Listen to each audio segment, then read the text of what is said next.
final update. A new beginning. It's been a few months since my last update and so much has changed in ways I never could have anticipated. Life has a funny way of throwing curveballs when you least expect them, and sometimes those unexpected moments lead you back to places you thought you'd left behind forever. A few weeks ago I got a call from Grace.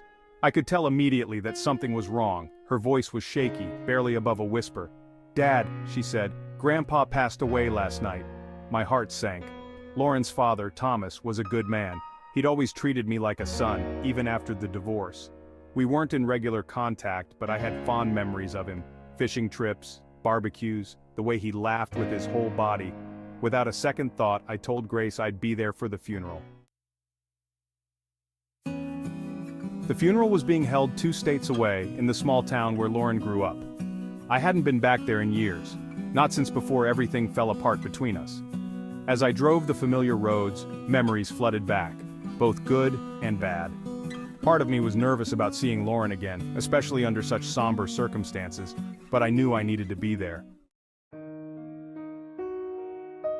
When I arrived at Lauren's mother's house, it was filled with family and friends paying their respects.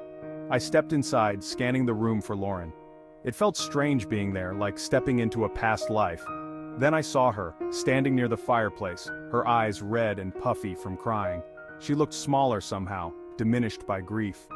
Before I could make my way over to her, someone else pulled her into a hug. I waited patiently, offering polite nods to a few relatives who acknowledged me with surprised glances. When Lauren finally stepped away from the crowd, our eyes met across the room. For a moment, time seemed to stop. She looked at me with a mix of shock, relief, and overwhelming sadness. "Josh?" she whispered, her voice barely audible. I started walking toward her and she began to move as well, but her steps were unsteady. Before I knew it, her knees buckled. I closed the distance between us in a heartbeat and caught her just as she was about to fall. She collapsed into my arms, sobbing uncontrollably. "I'm so sorry," I murmured, holding her tightly. "I'm so sorry, Lauren." She clung to me as if I were a lifeline, her fingers gripping the fabric of my jacket. Without thinking, I scooped her up into my arms. She was light, almost weightless, and it felt natural, as if this was exactly where we were both supposed to be. I carried her down the hall to her old bedroom, the one we used to share when we visited her parents. The room was just as I remembered it. Soft pastel walls, a quilt her grandmother had made draped over the bed, and in the corner, the old rocking chair where I'd spent countless nights rocking our babies to sleep. I sat down in the chair with her still in my arms. She buried her face in my shoulder, her tears soaking through my shirt.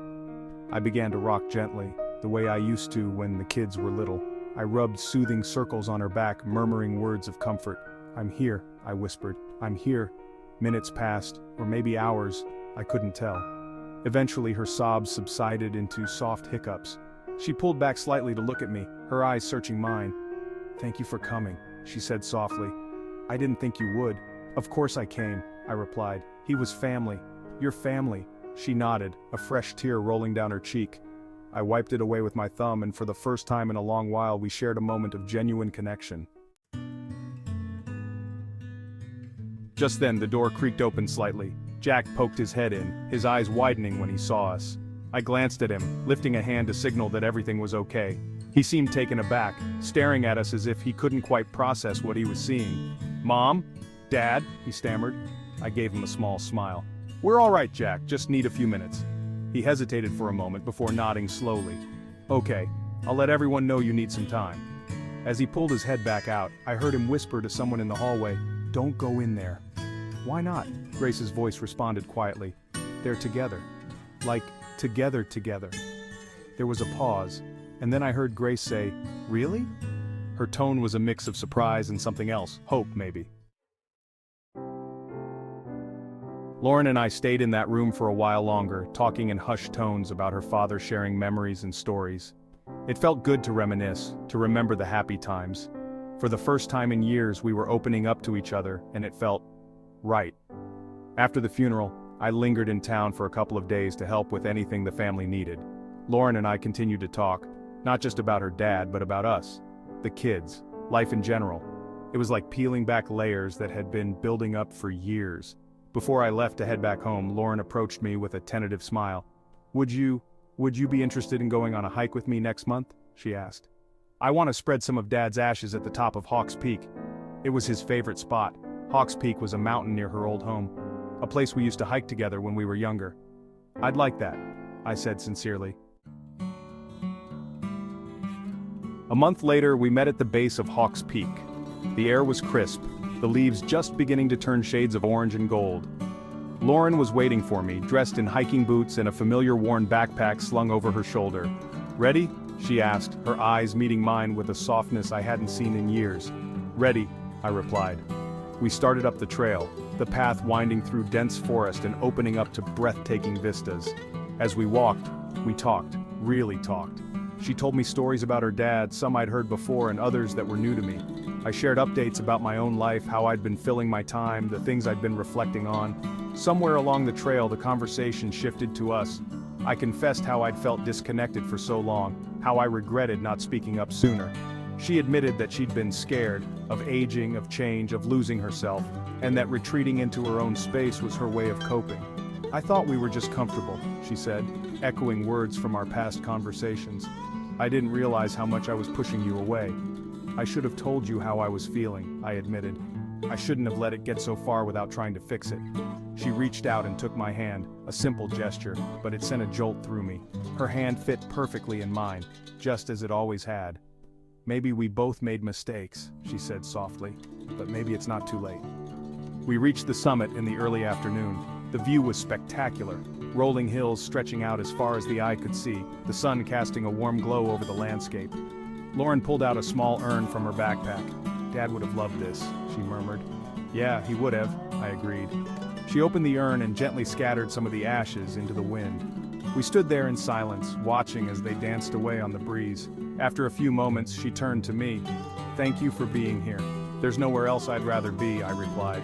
She smiled then, a genuine, heartfelt smile that reached her eyes.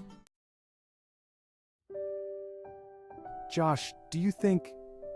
is there any chance for us to start over?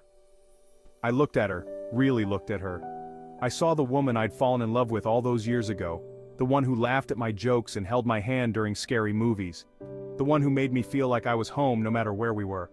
I'd like that, I said, my voice steady. I'd like to try. She squeezed my hand. Me too. In the weeks that followed, we took things slowly.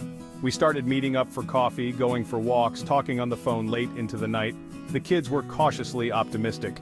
Grace was ecstatic but tried to hide it behind a veneer of skepticism. Jack was more reserved but admitted he was happy to see us spending time together.